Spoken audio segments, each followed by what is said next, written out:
Democrats are lying about Republicans and about Trump. And listen, that's no headline. That's like a dog bites man sort of story. And of course, the media is not challenging the lies. In fact, they're repeating the lies completely unchecked. That's also not a real breaking story. What's different here is the Republicans are fighting back, and they're doing it really well. RFK Jr. showed the way on Capitol Hill yesterday. So did a few congressmen. We're going to let you see all of that coming up in a second. Also, your border czar, Tom Homan, was on fire and challenging Alexandria Ocasio-Cortez's not-so-veiled threats. And you know that wacky congressman out of Detroit, the one with the big hair and the impeachment charges against Donald Trump? That guy is not all there, and he absolutely fell apart, collapsed into a heap of withering flesh on the streets of Detroit when an intrepid new media reporter asked him a couple of simple questions. It's glorious, and you're going to see all that coming up right now. My name is Larry O'Connor, and you can call me Larry. Thank you for joining us right now, and give us some likes on the video if you don't mind as we get launched here. It's a very big show, and we want you to be a part of it, and we also don't want you to be alone.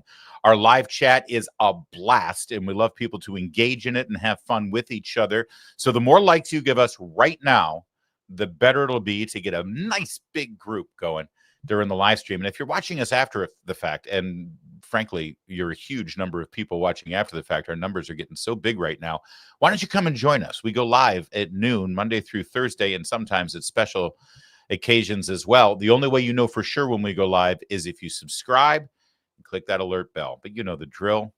You know how to do it. So just, do it. Thanks for that. Yesterday, your Secretary of Health and Human Services, Robert F. Kennedy Jr., was on Capitol Hill, and he faced off with some pretty fierce questioning from Democrats who like to put him in a box, characterize him, slander him, lie about him. You see, Robert F. Kennedy Jr. has committed three major sins, okay? Number one, he tried to run against Joe Biden. They still blame him for part of why Joe Biden collapsed, because he actually, told the truth when he wanted to run in the Democrat primary. That you can never forgive. Number two, well, he's an apostate. He went and endorsed a Republican for president, not just any Republican, Donald Trump, which of course leads us to the third sin.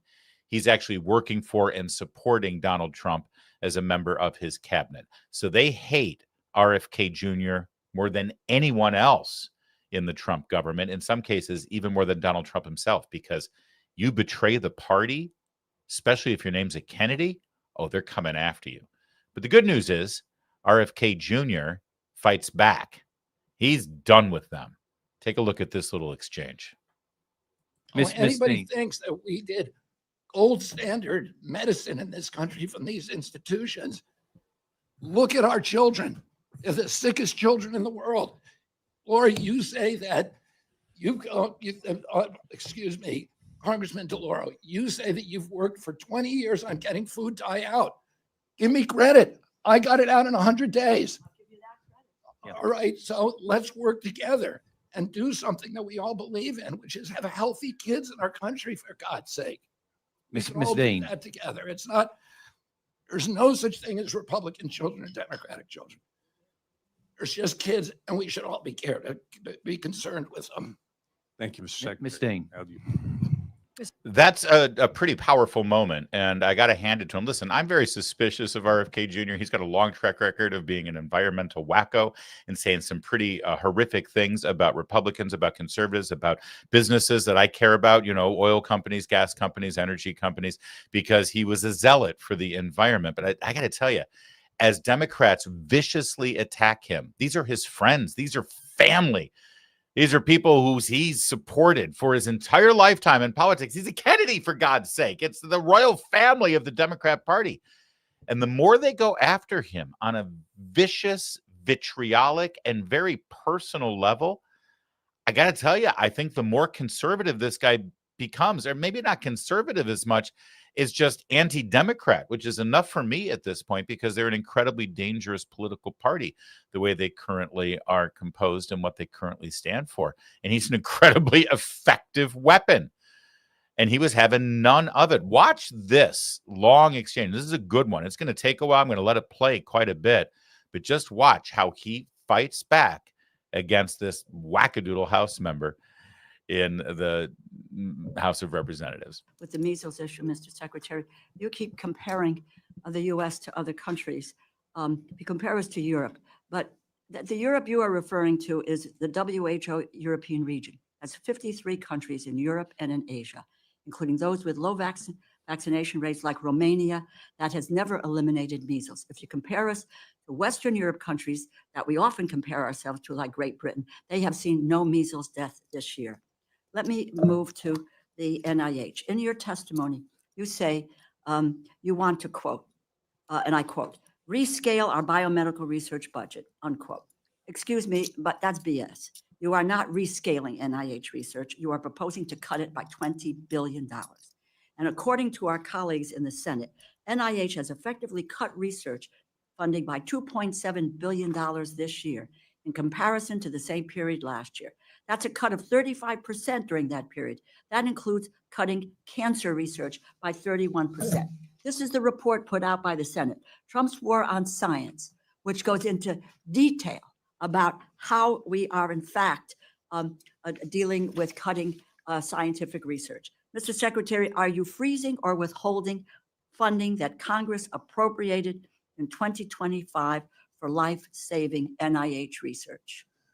Let me address your first issue first, because I want to correct you. We have about 1,100 measles cases in this country. The growth rate last year was 15 additional, so we have plateaued. Mexico has roughly the same number with a third of our population, and they got 300 extra cases last week. Canada has more measles, 1,500. They have 1/8 of our population. Western Europe has about 6,000, which is 10 times the number that we have.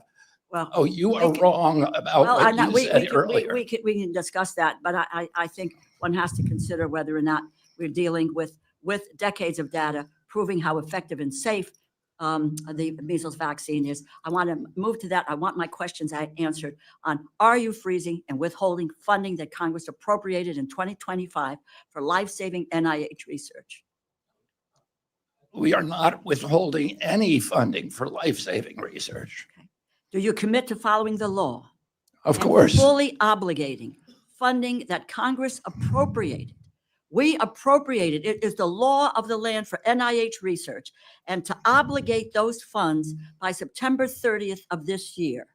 Or are you planning to break the law by impounding congressionally appropriated funds? If you appropriate me the funds, I'm going to spend them. We have in the bill, you are cutting the NIH by $18 billion, or you're proposing to cut it by $20 billion. The Congress appropriated those funds. It passed into law. It's part of the 2024 budget, and we are under a continuing resolution that has adopted the 2024 numbers. How then can you justify cutting $20 billion from the biomedical research budget?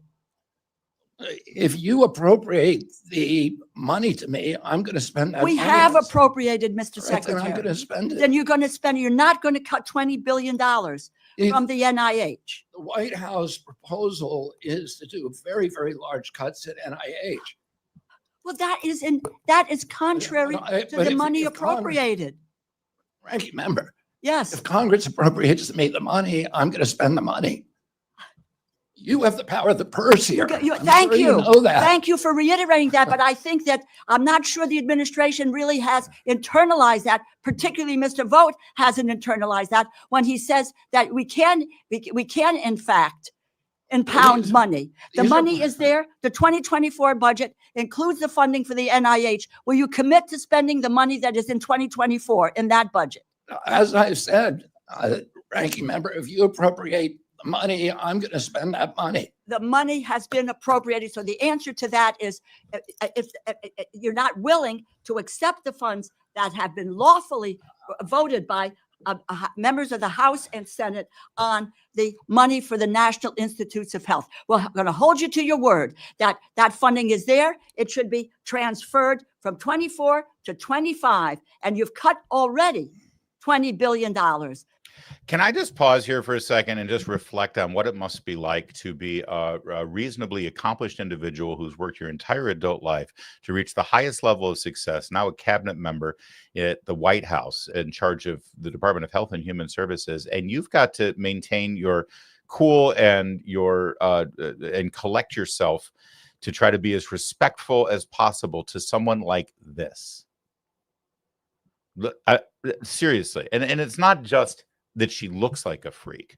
I mean, when you watch this exchange, who comes across as a reasonable human being who's just trying to have a rational conversation and who is completely out of her mind? I think the pronoun I used just sort of gave you a clue as to where you think I fall in this equation. It's outrageous. And by the way, this entire debate that they're having right here is ridiculous. Yes, the money's been appropriated. It's been part of the budget. Two things about that. Number one, you heard her mention Mr. Vogt. That's the director of the Office of Management and Budget. They're putting together what's called a recension order. A recension order is when the administration can go back to Congress and say, yeah, we don't need this money anymore. PBS is going to be a part of that recension order, and maybe some funding at NIH is going to be a part of that recension order, where they can say, take this money back. That puts the political ball back in Congress's lap. You know, Congress is sitting there talking about how we've got, you know, a budget deficits and we're borrowing money that doesn't belong to us. It belongs to our children and our grandchildren. And we've got to get our fiscal house in order. And here you've got a president saying, yeah, we don't need all the money that you've given us. We're not going to do all those things. So why don't you take it back? And now Congress is going to have to decide, nope, we demand that you spend this money. And one other thing that's really important about this entire debate they're having, when she says, we're under a continuing resolution and this is all part of the 2024 budget. Understand something. The budget exploded during COVID, during the pandemic, during the lockdown. It almost doubled the budget. The federal budget almost doubled in the 3 years of the lockdown. The continuing resolution means that they have continued the spending levels. They are currently spending in this fiscal year that we're in right now at the level that we were in the first year of the pandemic. And a chunk of that money, a huge chunk of that money, was to keep businesses and people afloat during the lockdowns because the government shut them down.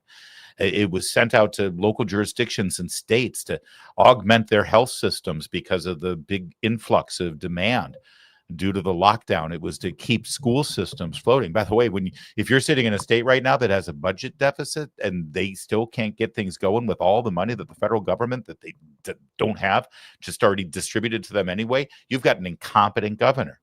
You've got a governor who spends money that they never even thought they'd have, but they spent it anyway, and they're still in deficit. It's disgusting what's going on at the state level, and it's even worse what's going on at the federal level. So when she's screaming about how we're under continuing resolution, you've got to spend that money we gave you.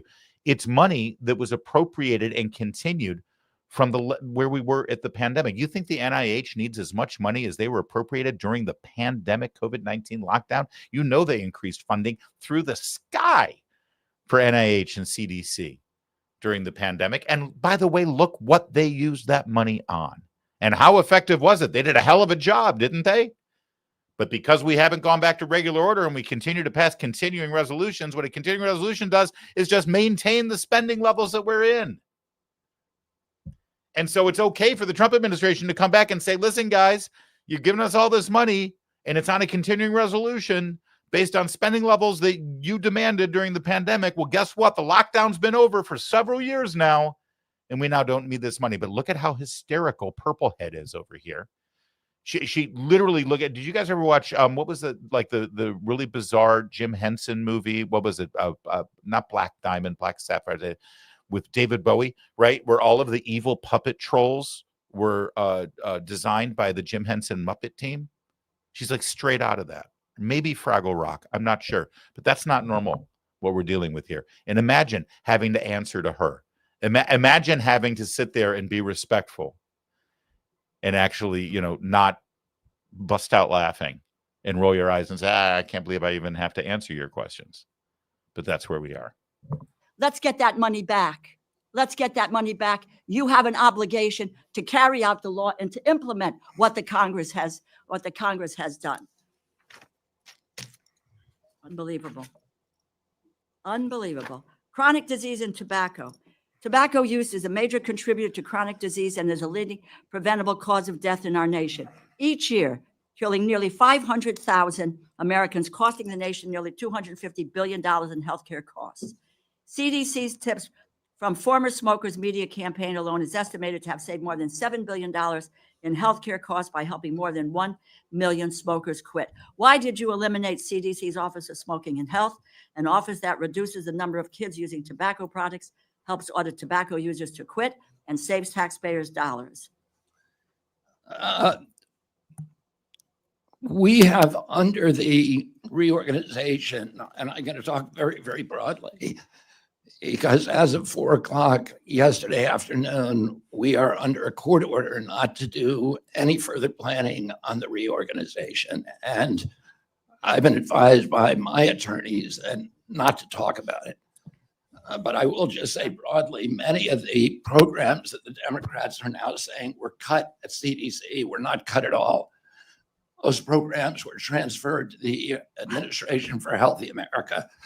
But I'm not permitted to talk in any more detail because of a court order. I know we're just dealing with words. You transfer it here, there's less money overall for the agency, therefore there's less money for the programs. In both 2024, 2025, Congress, again, power of the purse resides here, appropriated $246 million for CDC's tobacco prevention programs. Do you commit to following the law again, fully obligating those funds so that we can help adults who want to quit using tobacco and prevent teens from becoming addicted? Allow me to answer that by pointing out the absolute cataclysmic disorganization of this agency under your oversight for 40 years. We had 9 separate offices of women's health. When we consolidate them, the Democrats say we're eliminating them. We're not. We're still appropriating the $3.7 billion, but we're not keeping all 9. We had 8 separate offices for minority health. We eliminated 1. We had 27 HIV offices. Okay, let me just, I'm going to. We had 59 behavioral health programs. I'm well over time. If you could just get us what has been eliminated, why you're doing it, and the criteria by which the elimination has occurred. That is information that this committee needs in order to be able to do our job in terms of appropriating funds. Thank you. And we will gladly provide that to you, but right now we're under a court order that prohibits us from doing so. Okay, before we go on, I just want to say we also need to make sure that we bear in mind that the secretary is here talking about FY26 funding. So he is committed to that. So I just want to make sure that we're all clear. We're talking about FY26 on this. Thank you. Exactly. That's actually the bigger point here with Purplehead, is that all of her questions had to do with spending that's been appropriated in fiscal year 24 and 25. The entire purpose of this hearing is to talk about the budget for next year. Every single question had to do with the budget that was passed before RFK Jr. was even the Secretary of Health and Human Services. And he came in with the president with one clear mandate to the American people, which was to reorganize the giant bureaucratic mess that's been created with decades of neglect, with billions and trillions of dollars being flushed down the toilet because he can't even get anything done. And as he just put it, we're actually less healthy than we were when y'all started spending these billions and trillions of dollars. You just heard him say, you've got 9 different offices for women's health concerns, 27 different HIV offices. Maybe we can consolidate these efforts and be more efficient and actually get something done, and maybe even get it done with less money. And Democrats are freaking out over that. And they call it cuts. And that's the lie that you're going to keep hearing. You're cutting this, you're cutting that, you're cutting this, you're cutting that. And instead, what they're actually doing is being more effective with your dollars. But notice how Purplehead here and all the other Democrats on Capitol Hill act like it's their money that they're giving out. And again, as we turn to the Senate now, the secretary bounced back and forth between both chambers. He had a hearing in the Senate as well. I want to remind you, the whole purpose of these hearings is to get through the reconciliation process that involves the budgetary needs for fiscal year 26. So let's see what brand new freshman Senator Alsobrooks of Maryland wants to talk about. Are you aware? What does the assisted reproductive technology mean to you? Are you familiar with that? Are you talking about IVF? Well, it's assisted reproductive technology. It's a division. Do you know what it does? Is it part of NIH? No, it's actually a part of your agency. It's a Oh, part. NIH is part of my but a agency, part of Senator. You should know that. I do know that, but it's actually a part of, it's the CDC is where it is. Okay, then it's CDC. Right, okay.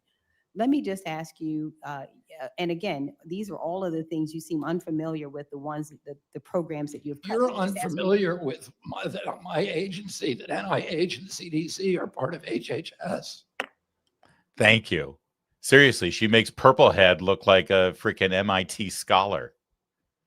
Are you familiar with these programs? Well, are they in my agency? Well, they're in NIH. Well, NIH is one of my agencies. But she's basically, you know, laying out this program. She doesn't know what it means. She doesn't know what it does. And she doesn't even know if it's part of Health and Human Services. But again, Kennedy's the one who's got to fact check in real time these morons and actually treat them like they deserve respect. And then for his troubles, while he's giving his statement to the Senate, a bunch of lunatic terrorists somehow got into the room and they started an insurrection. You heard me, insurrection. I'm presenting today supports these goals and reflects.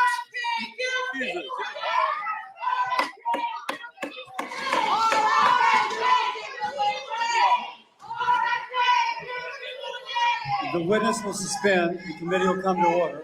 Capitol Police are asked to remove the individuals from the hearing room.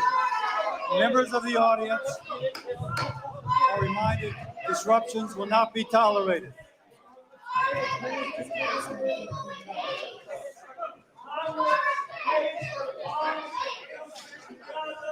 Members of the audience are reminded disruptions will not be permitted while the committee conducts its business. Capitol Police are asked to remove the individuals from the hearing room.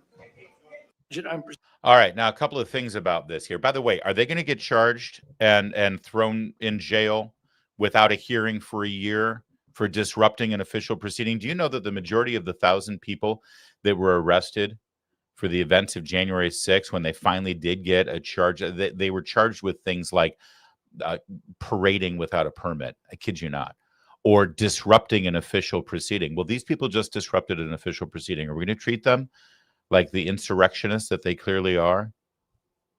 It's almost like there's a double standard with the Capitol Police and with the Democrats on Capitol Hill. I also want to show you something else. This is Robert F. Kennedy Jr. His father was murdered by an assassin's bullet. His uncle was murdered by an assassin's bullet. He is now the highest profile member of the Kennedy family, who suffered 2 political assassinations in their family, which is extraordinary, right? He's now the highest profile member of that family to hold office again. It's a higher office than his uncle, Ted Kennedy, who never made it past the level of U.S. Senator because, you know, he killed a woman in Chappaquiddick. I digress. So you're a Kennedy, and you're still haunted by the assassination of your father, who was on his way to becoming president of the United States. You now have a public profile. You now have an official cabinet level position. I want you to watch how RFK Jr. reacts here when over his left shoulder, in what should be a safe and secure room, a Senate chamber hearing, watch how he reacts when this loud, disruptive noise comes out of nowhere. Presenting today supports these goals and reflects. That is absolutely terrifying. And your heart's got to go out to the man, because it's got to, I mean, I never considered this. I hope you have, that he probably thinks because of lunatics out there, he is basically targeted on a daily basis by insane lunatics who want to continue the Kennedy legacy of assassinations. The poor guy, I saw him react like that, that flinch, that, I mean, he's a tough dude, but that's rough. By the way, this guy right here, the Larry David lookalike who has to get dragged out and pushed around, and good for them. That guy's a multi-billionaire. You know who he is? That's Ben from Ben and Jerry's ice cream. Ben from Ben and Jerry's ice cream led the screaming lunatics who invaded this hearing to scream about how they're really concerned about the health of American citizens and the health care, so-called, that they demand through the Department of Health and Human Services. That's why they were there, to protest Robert F. Kennedy Jr. Yeah, that's right. Of course, these left-wing lunatics, when they worry about health care in America, it means two things. It means they want women to have the right to murder their unborn babies without any disruption whatsoever. In fact, actually more so, they want you to pay for that murder. And number two, they want a communist, Marxist, Stalin-like complete takeover of our healthcare system by the federal government, because everything the government does always gets improved and is better when it's taken over in a socialist way. Yeah, Ben from Ben and Jerry's is demanding that. Ben from Ben and Jerry's ice cream, a man who has become a billionaire by selling little pints of poison full of what, like 3, 4, 5,000 calories a pint. That's how he's gotten rich, by peddling 1,000-calorie pint ice cream products to you to make our country fatter and lazier and more diabetic. And now he's demanding that RFK Jr. step aside because he's the one harming health in this country. You can't make it up, but he's a big-time left-wing Democrat, and he funds the party. And RFK Jr., I think he's starting to figure out every single day who the liars are, who the hypocrites are, and who the real dangers to this country are. Hey, speaking of liars, you know, Jake Tapper has a book right now, and it's getting a lot of attention because apparently it points out that Joe Biden wasn't fit to serve as president of the United States. Anyone who bought my book over the last 2 months already knew that story. In fact, Jake Tapper plays a big part in it because he was part of that cover-up. He was part of the lie. My book covers that, all the other lies of the Biden presidency, and the lies of the entire 2024 campaign. Buy it. It's called Shameless Liars, How Trump Defeated the Legacy Media and Made Them Irrelevant. And it's a lot better than Jake Tapper's crap. So buy my book and screw Jake Tapper. It's a new ad read for my book. I like it. It's available in paperback, hardcover, and Audible book read by the author, me. Democrats continue to lie about the president and the Republicans' reconciliation package. The biggest lie of all is that they're cutting Medicaid. They're cutting Medicaid. You're cutting Medicaid. Well, this is nothing new for Republicans. We've heard this from Democrats, well, forever. Because if you ever look at a federal program and decide, hey, maybe there's some fraud here, maybe there's some waste, maybe we can do a better job and a more efficient job of doing this, well, then you're called someone who's cutting Medicaid, and you're going to leave children out on the street, and they're going to starve, and they're going to die, and you're going to throw grandma over the cliff. But see, it's different now because this cabinet and this new crop of Republicans, they're not taking this lying down. They're fighting back. It started yesterday with your Secretary of Health and Human Services, Robert F. Kennedy Jr., when he was confronted with the idea that he is cutting Medicaid. Watch this brilliance. So do you disagree with the cuts that are being proposed for Medicaid right now? Oh, the cuts to, this is I don't know if you understand this or whether you're just mouthing, the Democratic talking points. The cuts to Medicaid are for fraud, waste, and abuse. And I'll tell you what that means. It means that because of DOGE, we were able to determine, and it's about 8 million people who would be affected. Because of DOGE, we were able to determine that there are 1 million people who are claiming Medicaid from multiple states. That's illegal. It's theft. You're not allowed to do that. There are another 1 million people who are collecting both under Obamacare and Mr. Secretary, that has nothing to do with the budget that's These are the actually only being cuts that are being proposed in the made. House. These are the only cuts that are being made to Medicaid. That's not true. Yes, it is. There are another 1 million illegal aliens. We announced a law yesterday, a rule yesterday, we're not going to pay illegal aliens anymore. And guess what Gavin Newsom did this morning?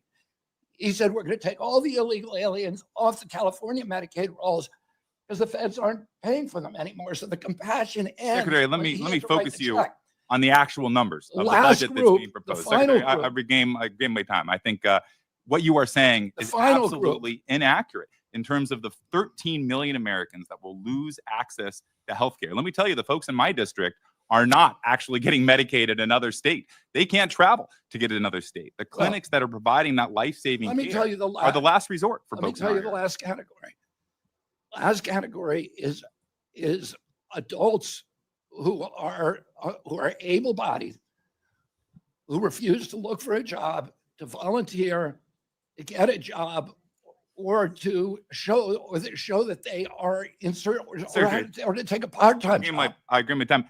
That is Those are the absolutely only- not true. The vast majority of folks in a community like mine who are on Medicaid are working. They want to work. People want to be able to make sure that Then they have ends they're meet. in no danger of losing their Medicaid. That's just not true. We've seen in Yes, it time is. after time, including in Arkansas and Florida and other states, that when you put This is a new more program. red tape, yes, but we've seen this chapter before. When you put more red tape in front of people actually getting that life-saving care, you're going to prevent people from accessing health insurance and being able to go see a doctor. Medicaid is for poor children. It's for women, for mothers, and it's for the disabled. It is. And It was- 13 million of those people are going to lose health insurance if this budget becomes law. They're already losing their health insurance because of all the able-bodied people who are not looking for jobs on Secretary, Medicaid. I'll just close by saying this. That's actually a brilliant rebuttal. And you understood exactly what was going on there, right? The cuts to Medicaid. No, here's what's happening. You got 1 million people who are in this country illegally who are getting Medicaid right now. You never hear this Democrat complaining about that. See, if people are having trouble getting Medicaid right now, maybe it's because there's so much fraud and there's so many people who are getting it that shouldn't be getting it. You've got people who are in this country illegally getting it. That's on record. They bragged about it over in California. Gavin Newsom was proud of the fact that he did that. You've got 1 million people who are double dipping in Medicaid and in Obamacare subsidized insurance. You've got a million people who are committing fraud and they're actually getting 2 different Medicaid accounts. They're, again, Democrats defending criminals who are defrauding the American government and pretending like they're going to be left on the street without any health insurance. It's the same old thing. There's no reason to believe them anymore because they scream that the sky is falling every single time any reform is tried to make is attempted in these programs. And then the other is people who should be trying to get a job who don't even attempt to get a job. They get their free insurance. So who's going to kick them off? And again, this is also kind of a carryover from the COVID-19 pandemic days when Biden was like, everybody gets anything that they want. Go ahead. We don't care. And nobody's looking. There's no oversight. So that's really what's going on here. Let's turn to the House of Representatives, where Representative Dan Crenshaw, congressman from Texas, actually started to lay this out. And he'd had enough. He said, listen, you Democrats are lying. And what's interesting about this entire exchange, as you watch, is that he keeps getting interrupted by Democrats, not actually bringing facts to the table to say, oh, no, we're not lying. Here are the facts about how you're cutting Medicaid. No. Their beef is not with the facts here. They're not contesting the facts. They're angry that Crenshaw's calling them a liar. That's their argument. I'm serious. Watch. It's 4 a.m. and I want to be clear. I think we got to talk some facts. That's why we're all here, right? Talk facts. And here's a fact. We're not here to cut the Medicaid lifeline for the neediest Americans. It's just a lie. And here's a Decided we basic were gonna principle. say- we decided we weren't going to say lies, so. We would like to take the words Take down. my words down. I didn't say any of you were liars. I said it is a lie. Mr. Chair, I thought we said we were not going to use. Well, hey, stop interrupting me. Hey, I reclaim my Gentlemen, time. suspend, Mr. Green, we decided not to use the word lie, so we're not going to use that word. We decided. Lie is a common word in the English language, and it's okay. It is a falsehood perpetuated by people who perpetuate falsehoods. Now, here's the basic principle. Medicaid has to be preserved for the people it was meant to help. Children, mothers, seniors, Americans with disabilities. And our mission during this entire process has been very simple. Protect Medicaid for those who genuinely need it so that the program can actually survive in the long term. I want to clear some things up. Here's what Democrats claim, and then the facts they keep ignoring. Some might call these lies, but I won't. I'll just suggest that they are stating blatant falsehoods. Are you happy with that? Number one, Democrats say we're kicking poor people off Medicaid. Here's the reality. CBO numbers. 4.8 million of those numbers are from able-bodied adults choosing not to work. They're not being kicked off. They're being told to work or volunteer or look for work. That directly contradicts what was just said by Ms. Schreier, by the way. 1.6 million are duplicative Objection. enrollees Objection. who are enrolled Objection. in 2 states at the same Objection. time. He used a colleague's name.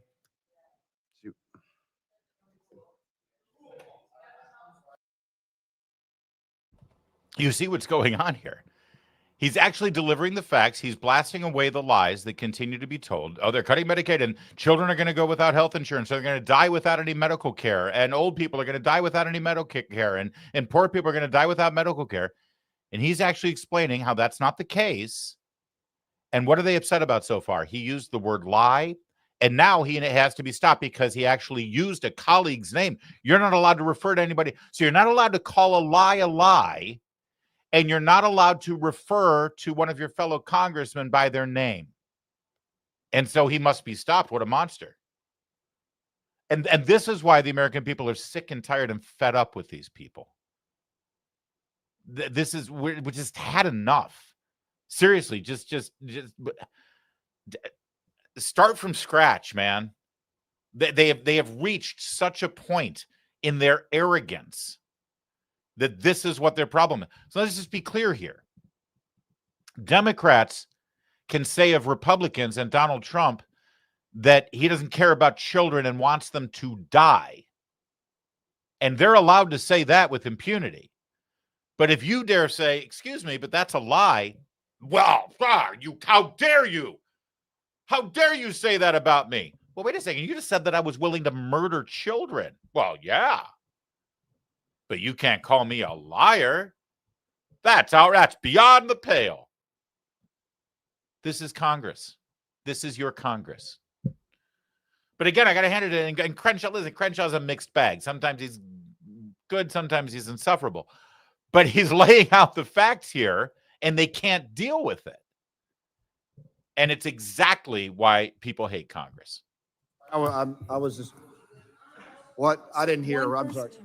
If I could roll 2 eyes, I So would. we're not using the word lie, and we're not in debate using a colleague in the room's name. So if you did These- that, you- All right, You're in the majority. These are your rephrase. rules. It directly contradicts the statement that was just made by one of my colleagues on the other side of the aisle. Here's another number. 1.6 million are duplicative enrollees who are enrolled in 2 states at the same time. Here's another number. 1.2 million individuals, they're not even eligible for coverage in the first place, just according to the laws that we have. Another 1.4 million people are illegal immigrants. That's not exactly the narrative they've been spinning, is it?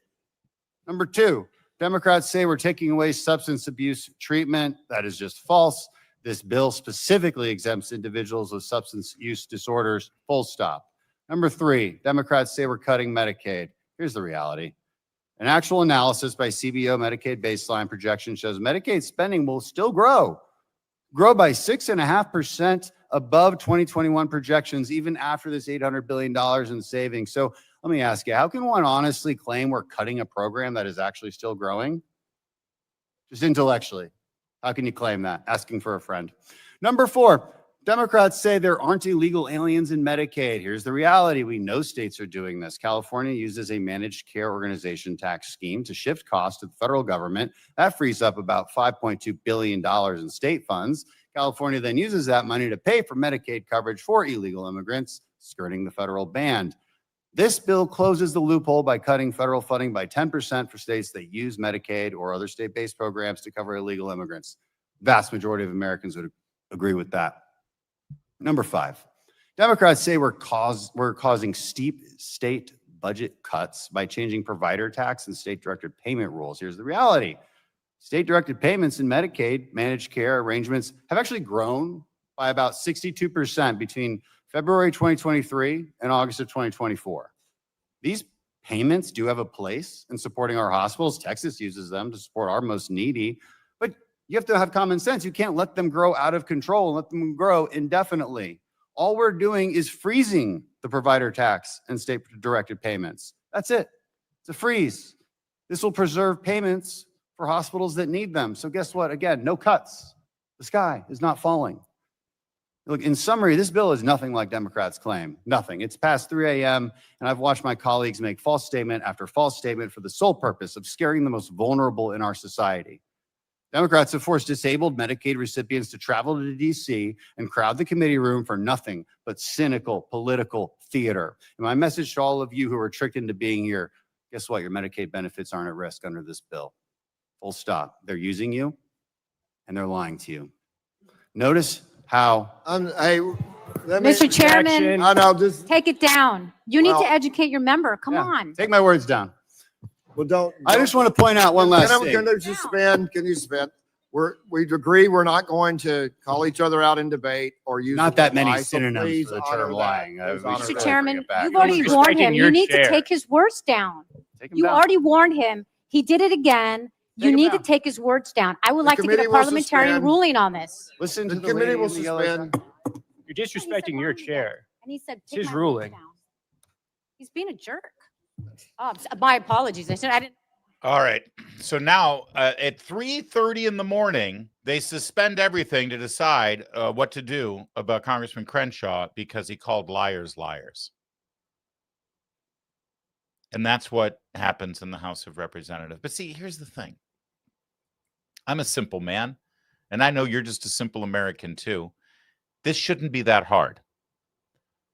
There's either going to be a so-called cut to Medicaid that means that desperate, needy people who deserve that program will not get that program because mean Republicans and Trump are Hitler or something, and they're cutting the program, and those people will be out on the street when they'll die on our sidewalks. Or that is a lie. Can't be both. It's going to be one or the other. They're either correct, they're either being honest, and that children are going to die and needy mothers are going to die because Republicans are cutting their benefits, or they're lying about that. And that the actual cuts are actually savings because we're no longer going to give Medicaid insurance to illegal immigrants and to people who are defrauding the program and who are men who are able-bodied and refuse to try to find work, which is what Republicans are saying. And it's up to us to figure it out. Okay, who do we believe? Do we believe Republicans and Trump, or do we believe Democrats, right? That's what we have to decide now. Well, I mean, we can certainly look at the facts and the numbers and the data, and we just had Crenshaw and Secretary Kennedy give us quite a bit of that seems pretty credible. But then there's also this. I mean, if we're reduced to just believing one side or the other, based on their track record, based on their veracity, based on whether they've ever lied to us before. Well, let me show you once again yesterday, the leader of the Democrats, the minority leader, Hakeem Jeffries, when he was asked specifically about what he knew about Joe Biden's health and capabilities when he worked intimately with him side by side in the Oval Office in that final year of 2024, when, as we've learned in this book now by Jake Tapper, everything was falling apart and he was incapable of carrying out his duties. The leader of the Democrats, who were claiming that Medicaid is being cut right now, he was asked about this, and here was his answer. What I can say is that we're not looking backward. We're going to continue to look forward, because at this moment, we've got real problems that need to be addressed on behalf of the American people, including the Republican effort to snatch away health care, snatch away food assistance, and hurt veterans. You interacted with President Biden during those days, those final days he was president of the United States. Did you sense there was a major deterioration? Well, in the conversations that I was able to have on behalf of the House Democratic Caucus in those final days, we simply expressed our perspective as to what would be best for the party at that given moment in time. President Biden subsequently made the decision that he was going to pass the baton to Vice President Kamala Harris. Of course, that was a decision that we supported strongly. Just very quickly, I want to ask you, Congressman Jeffries, you say we're not looking back, we're looking forward, but what happened in the past has to do with what's going to happen in the future and whether voters can trust Democrats. As you look back, you were in a leadership position when President Biden decided to run again. Should you have done more at that point to intervene? It's a great question in terms of whether voters can trust Democrats or not. Every single high-profile special election that has taken place since President Trump was inaugurated, a special election victory in Iowa in January, a special election victory in New York in February, a special election victory in Pennsylvania in March, a special election victory in Wisconsin in the Supreme Court race in April, and yesterday, decisively defeating a Republican incumbent in Omaha in a surprise to many observers. Clearly, voters are trusting Democrats. Yeah, but the question wasn't, can voters trust Democrats, which we can't. The question was, did you do more or should you have done more to intervene? And he, of course, ignored that question. He evaded that question. And then he lied earlier in the question and answer with Wolf Blitzer, completely ignored it and said, we're not looking in the past. We want to look forward because Republicans are trying to cut Medicaid. So let's just boil this down here. It's super important because the question about how Democrats conducted themselves with Joe Biden, the lie that we all know they told and participated in and covered up and continue to engage in that cover up today by not being honest and not coming clean and not being truthful, it has everything to do with the Medicaid debate, because ultimately we have to decide who we're going to believe. And they are still engaged in this giant lie. They're still engaged in this giant cover up, and they can't come to terms with the fact that we all know the truth.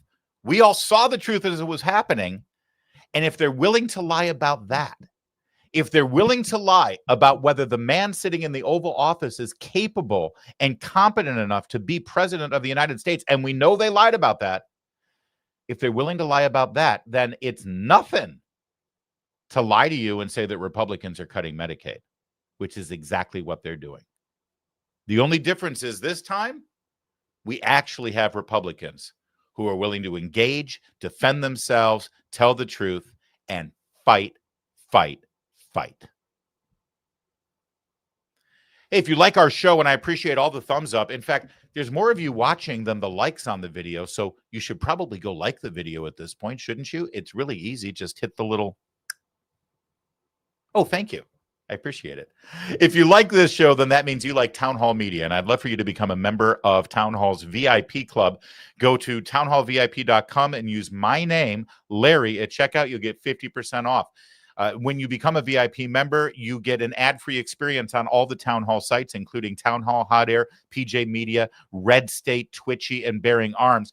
Plus, you get extra special content just for VIP members, and you support our show and support all the other journalism and content that we're creating over at the Town Hall Media universe. So become a member now, a VIP member, and you'll get 50% off. Just use my name, Larry, at checkout. Thank you.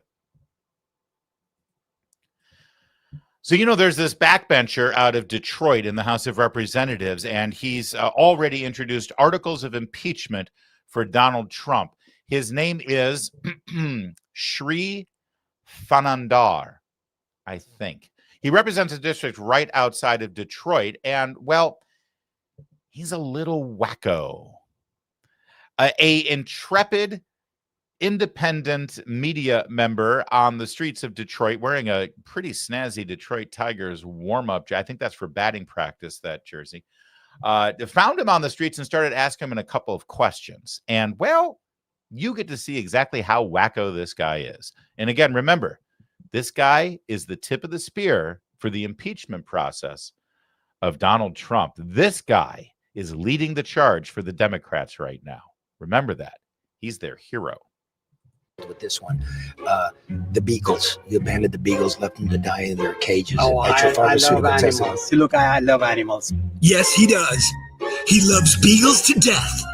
And if there's anything in life that Detroit Congressman Shri Thanedar loves more than beagles, it's impeaching Donald J. Trump. You want to impeach Trump again, and why is that? Is third time's a charm? Well, look, he has done unconstitutional activities. Broken the law. Give me a list. Well, look, he has deported people that without due process. You mean Obrega Garcia?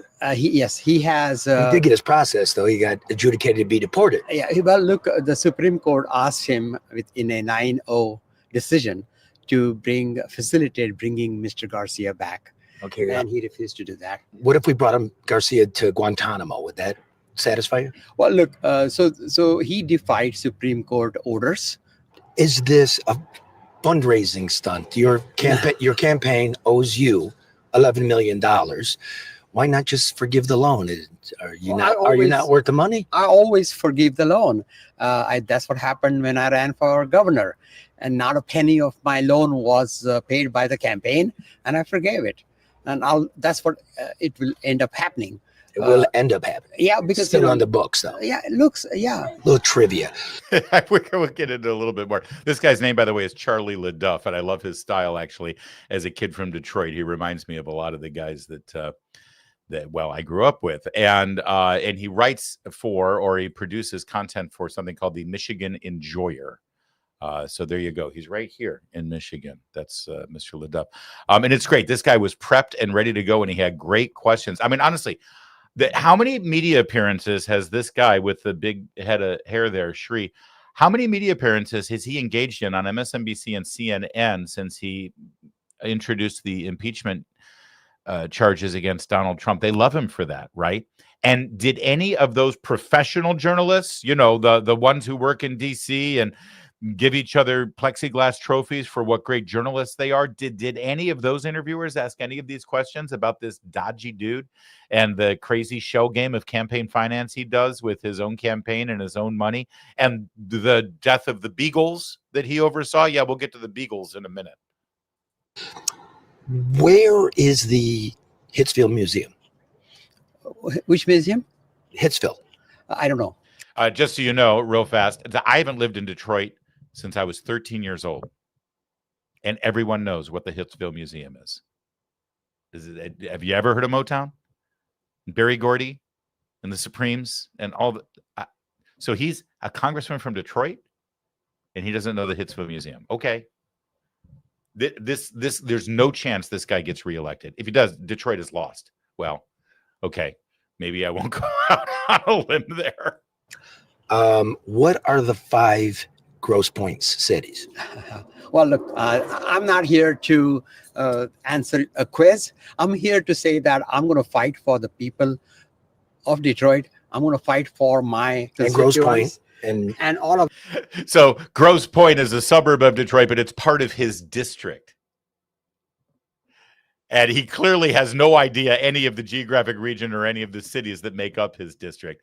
It gets painful now, painfully hilarious. Of the Grosse Points and all of Taylor and every part of the 13th district. Let me just do this real quick. Grosse Pointe Park, Grosse Pointe Woods, Grosse Pointe Farms, and Grosse Pointe Shores. Okay. Right. On your campaign filings, it says occupation. Yours says United States government. Aren't you employed by the people of the United States? Yeah, I am. Okay, you fix that one. Okay, and finally, you're getting nailed with this one. The Beagles. You abandoned the Beagles, left them to die in their cages at your pharmaceutical I love animals. See, look, I love animals. My family loves animals. We have raised a Beagle, a Shiva.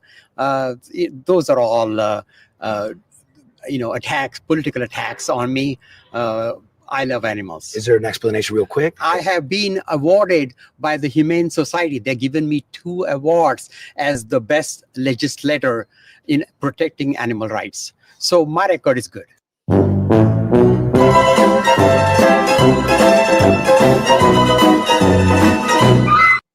All right. I'm guessing that music might be under copyright, so I'm going to just let the rest of this play out without the soundtrack. Oh, here we go. Those Beagles were going to die because they're getting tested anyway. So, look, I love animals. Thank you. Vegetarian. Thank you so much. Thank you. Thank you very much. This is good. A couple of the co-sponsors pulled their name off of the impeachment papers. Why is that? Well, they have a right to do that. Of course they do. Well, why'd they do it? I don't know. You have to ask them. See you. Thank you. It's Congressman Shri Thanedar, the 13th Congressional District, here at the town hall meeting on the Trump impeachment process. Sure to be a barn burner here on this Mother's Day weekend.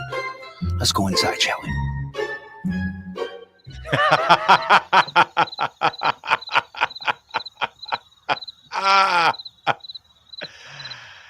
Yeah, they are really killing it there in the Democratic Party. He's a shining light. He's a shining star of the party. He's the most popular Democrat holding elected office right now in this country. He's everything.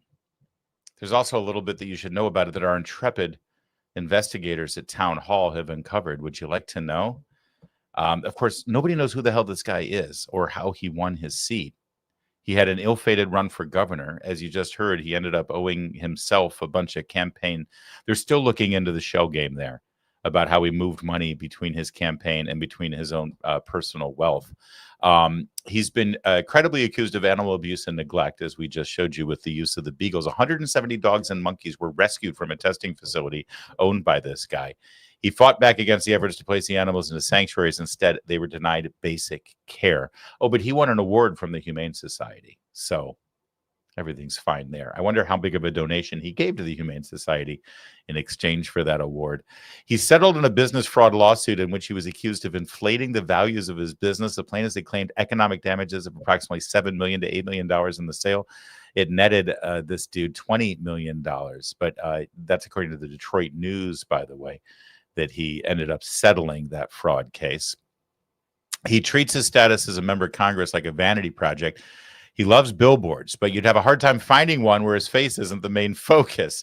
According to Huffington Post, that right-wing rag, the freshman representative is facing allegations of creating a toxic work environment with chronic turnover and of dedicating an exorbitant amount of his congressional budget to advertising, including billboards in the Detroit area that feature his blown-up face and the number of the office that feel more like campaign self-promotion than official communication, according to 3 people with direct knowledge of the office who view this as improper, if not unethical. His political positions change constantly, refusing to plant his flag on any important issue.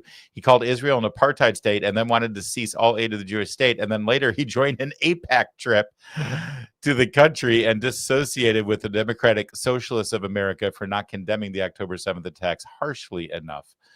And Matt Vespa, of course, always puts it best at Town Hall. Again, as I said, the party has lost. Thanedar is the Indian Elon Musk, and we're primarying him, not because he's out of his depth here, but primarily, it would seem, being that it's Michigan, the land of Rashida Tlaib, that he's become a little too cozy with Israel. Trump touched upon it last night, calling the Democratic Party crazy. Also, who is this guy? This little dance isn't going anywhere. It was never credible. And now a Democrat facing what could be a stiff primary challenge is using it as a life vest. It's a full-blown joke. That's exactly what it is. And I think he should just keep fighting.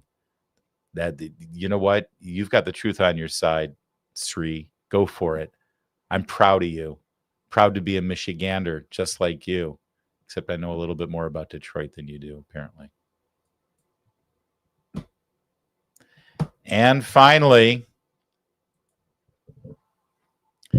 something extraordinary happened on yesterday's CNN. Border czar Tom Homan was getting grilled by Jake Tapper. And of course, every single one of the questions that Jake Tapper asked was from an odious position of trying to trap Homan, gotcha stuff, you know, all from the position of a left-wing Democrat because, well, he's Jake Tapper and he's a left-wing Democrat. But 2 extraordinary things happened. One that happens at the end of the interview when he's asked about Alexandria Ocasio-Cortez, and Homan just bares his teeth and brings the fire. The other thing that happened is what didn't happen.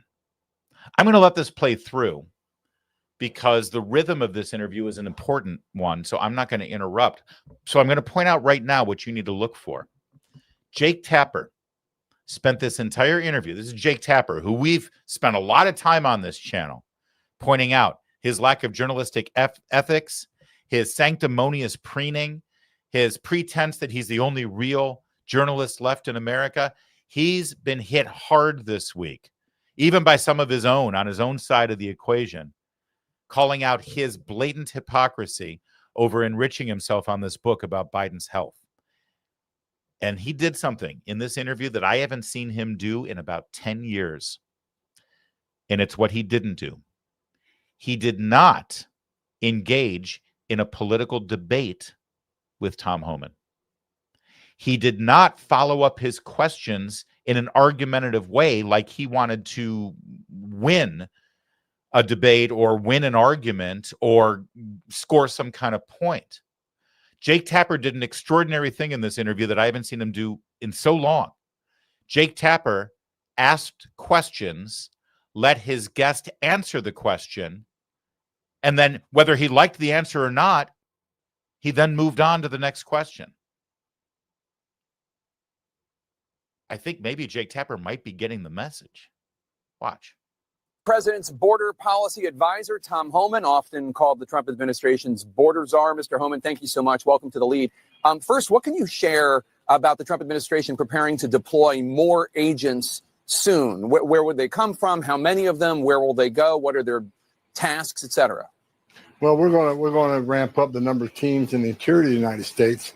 So we're building that teams now. We're going to increase the teams going out. They're coming from various agencies, right? We got about 14,000 officers within ICE between ERO and HSI. We want to pull more of them into this event. Plus, we got other federal agencies. You know, President Trump has all the government on this, so we got ATF, DEA, U.S. Marshals. You know, we got all the DOJ law enforcement entities, plus the State Department. So we're bringing law enforcement officials from all the federal agencies in. Is the priority still violent criminals, or is it just anyone who is in this country and is undocumented, anybody in the country illegally? The priority is always going to be public safety threats and national security threats, but the problem with that is in sanctuary cities, we can't get our hands on these people in the jail, where one agent can arrest one bad guy in the jail. They release them to the communities, and that's why we're flooding the sanctuary cities zones right now. We got to send agents to the neighborhood. We got to send a whole team for officer safety reasons. So we're going to increase agents in these cities. We're also going to increase worksite enforcement in these cities, because we can't arrest them in the jail. Then we got to go to the community and the worksite to find these people. So that's what we're going to do. White House Deputy Chief of Staff Stephen Miller said Friday that the Trump administration was actively looking at suspending habeas corpus. That's the legal principle that allows people who believe they're being unlawfully detained or imprisoned to petition a court for their release, to produce evidence. Today, Homeland Security Secretary Kristi Noem told members of Congress that requirements had been met to suspend habeas corpus, although she noted she's not a constitutional lawyer. So is the administration talking about suspending habeas corpus only for undocumented immigrants, or are you talking about anyone who ICE and other agents might encounter in this deportation mission? Well, I can tell you, General, look, this administration look at all the tools in the tool chest that we can use legally to remove the most dangerous and rather public safety threats and national security threats from this country, which is why we use the Alien Enemies Act. We use every tool available to us lawfully. I'm not involved with the whole habeas discussion. It's kind of out of my lane. I've been concentrating on the border and interior enforcement, so I'll leave that to attorneys and DOJ to work that out. But it's really out of my lane. I have not been involved in those discussions at all. Last week, CNN reported that the Trump administration was communicating with the country of Libya about having that country take undocumented immigrants from the U.S. And Reuters reported on a potential military flight to Libya being prepared. A federal judge said that Libya deportation flights would violate a prior court order. But are you aware of any such plans to deport individuals to Libya? And again, would that involve only violent undocumented criminals or any undocumented immigrants? I'm not aware of any Libya plan, but I will say we're talking to numerous countries about them taking illegal aliens that their home countries won't accept them. So if their home countries won't accept them, they're a public safety threat and national security threats. We're looking for third safe countries to repatriate them to. So those discussions are ongoing. Which, if any, other countries are you talking to about regarding shipping undocumented immigrants who are national security threats to?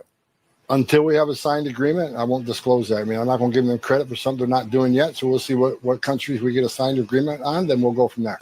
Anecdotally, several members of my staff know people who are legal residents in the United States, some of them U.S. citizens from immigrant families who describe themselves as being terribly afraid of doing anything to draw any attention to themselves or their families because of concerns they will be picked up and mistakenly deported. What do you say to people who say that this immigration crackdown is also creating, in addition to doing what you want it to do, it's also creating an atmosphere of fear among people who are in the United States legally? Well, look, we're sending a message. It's not okay to enter this country legally. It is a crime. It's not okay to be in this country legally. It's not okay to hire an illegal alien because you're simply undercutting your competition who hires U.S. citizens. So it's not okay to be in this country legally. But President Trump's been, from the beginning, concentrating on public safety threats and national security threats. We don't deport U.S. citizens. If you're a resident alien, you're here on a green card, you have certain rules when you get the resident alien card. You got to obey those rules. You can't violate the law because even resident aliens can be deported if they commit certain felonies or many misdemeanors. There's laws on the books, which every resident alien who gets a green card knows what those rules are. So it's a great honor to be in this country, whether it's on a visa or whether you have a green card. Simply follow the rules. Don't break the law, and you'll be just fine. All right. In a moment, he's going to venture into the AOC portion that you really got to see. It's fantastic. But do you see what I see? Have you noticed what's going on here? Yes, every one of Jake Tapper's questions is built upon and framed within a false premise or a straw man, or certainly from a left-wing liberal Trump-hating perspective. We expect that. But he doesn't interrupt. He's not combative. He doesn't attempt to argue a point with Tom Homan. He doesn't try to win a debate with him. He doesn't try to one-up him. He's asking a question. He's getting the answer so that his audience can be informed. And then he moves on to the next question. I mean, it's almost like Jake Tapper has decided that as he hosts a cable news show, he's going to engage in an interview instead of try to, you know, own the MAGAs or whatever it is he's been doing for the last 10 years.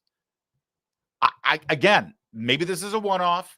Maybe he was having a bad day. Maybe he's not getting a lot of sleep because of his book tour or whatever. But I wonder if he's starting to become a little chagrined. I'm wondering if some of the attacks on whatever is left of his integrity are actually starting to leave a mark.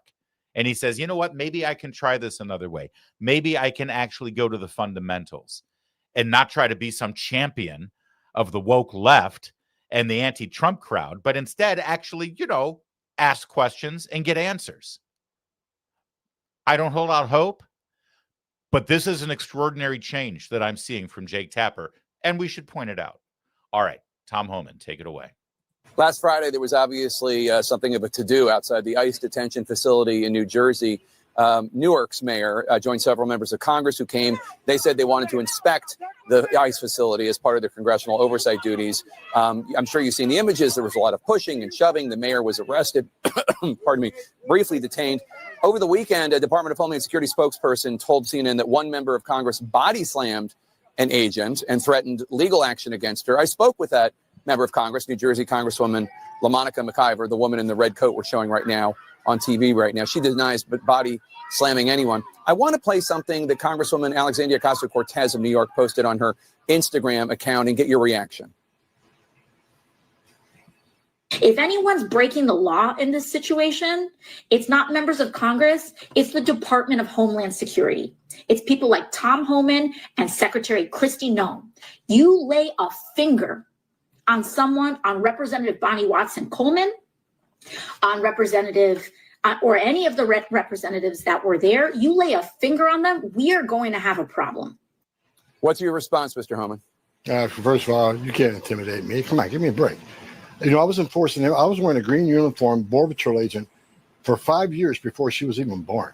I had more than 3 decades enforcing immigration law before she became a member of Congress. I worked for 6 presidents. I've seen policies, I've seen hundreds of policies. Some worked, some didn't. But you can't deny the success of the Trump administration when it comes to border security. Again, the most secure border in the history of this nation. And I said from day one, and she knows this, you can not support ICE. Shame on you. You can support sanctuary cities. Shame on you. But you can't cross the line. You can't knowingly impede ICE law enforcement officers. That is a felony. You can't harbor and conceal, knowingly harbor and conceal illegal alien from ICE. That is a felony. And you certainly can't commit criminal trespass. You know, and as far as New York, her district, This administration's done more to protect her district than she has. The number of criminal aliens we took off the streets of New York made her community much safer. She ought to be thanking the members of this administration, the men and women of ICE who protect this country and make her community safer. So, you know, it's politics over public safety. It's just ridiculous. She ought to love her community more than she hates Trump, because we're doing a lot to protect her community.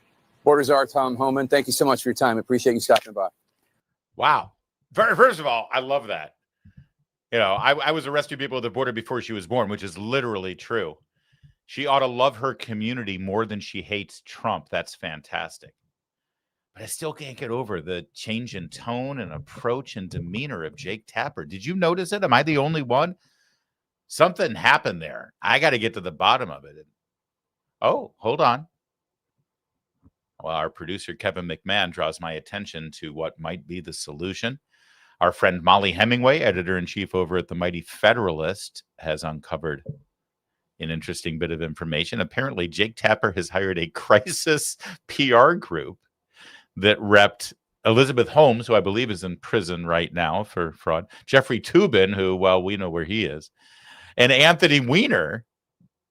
Apparently, the PR group has been hired to teach him how to be nicer to critics. Oh, this is reporting from the Free Beacon. Well, that makes a lot of sense. Thank you, Molly. I love Molly. She's a good friend. There you go. Oh, well, now it makes sense. Jake Tapper is suddenly deciding that when he conducts an interview, he should actually not be a complete and total asshole and ask questions so that his viewers can be informed and actually enlightened on a topic to try to get information from the member of the Trump administration rather than actually engaged in a WWE off the top rope kind of fight with them. Wow, it's amazing that he needed to hire a crisis PR firm to learn how to conduct a civilized interview. But there you go. We noticed. You're getting your money's worth there, Jake. Good for you. You duplicitous, sanctimonious jerk. And that's a wrap. What a fun show. Thank you guys for watching today. I'm going to try a new thing here, Kevin. Are you ready? I'm going to do this now when it's Super Chat time. Are you ready? Are you ready? It's Super Chat time. Oh, wait, that's the wrong button. Stand by. Hang on. Hold on. It's Super Chat time. Let's go to the Super Chat. Oh, hang on. I'm going to make it even better. All right, time to go to the Super Chats. Let's see the Super Chats. Hey, if you like our new lighting cue for Super Chat time, let us know in the comments, will you? I kind of love it. And by the way, I happen to know for a fact without even asking that Kevin hates this, which is another bonus, right? Am I right? Kevin, am I wrong? I love it. He hates it. Super Chat time. Ooh, I gave you jazz hands. Angela with a $5 Super Chat. Thank you, Angela. Larry, you should do a sequel to get purple hair on the cover with all her other grotesque lefties Loonatunes. Oh my gosh. You know what? That would be a great idea for a book at the end of this first year of the Trump presidency. I'm trying to think of what follow-up book to do. And maybe it should be the meltdown and disintegration of the Democrats during this first year of Trump 2.0. That would be great. And put her on the cover instead of Joe and Mika and George. Maybe. I'm going to consider that, Angela. Thank you. And I will give you credit in the book. Angela, $5 Super Chat. Dem's real problem is Crenshaw uses the word American. This means illegal criminals will no longer be given freebies. That's right. You can't call us liars, and you can't use the word American. What do you think this is? Thank you, Angela, for that $5 Super Chat. And another $2 Super Chat from Angela. Oh, what an angel today. Is anyone else sick of weak, spineless GOP chairs? Yeah, I know. But, not all of them are weak and spineless, by the way. But, yeah, I know. He should have just said, give me a break. We're going to be able to – you call us liars, we'll call you liars, okay? Because you're calling us baby killers. So, and we all know who the only baby killer is in this country and what party they belong to. All right. And then we also have a special $2 Super Chat from Rumble. Again, we can't get that Rumble interface working to get the Super Chats up on the screen. From Arthur Brogdon, do you have a new novella out available for pre-order? Well, it's funny you should say that. I do, in fact, have a new novella out. I'm shocked that you knew about this. It's called Doge Squad, the Corruption Protocol.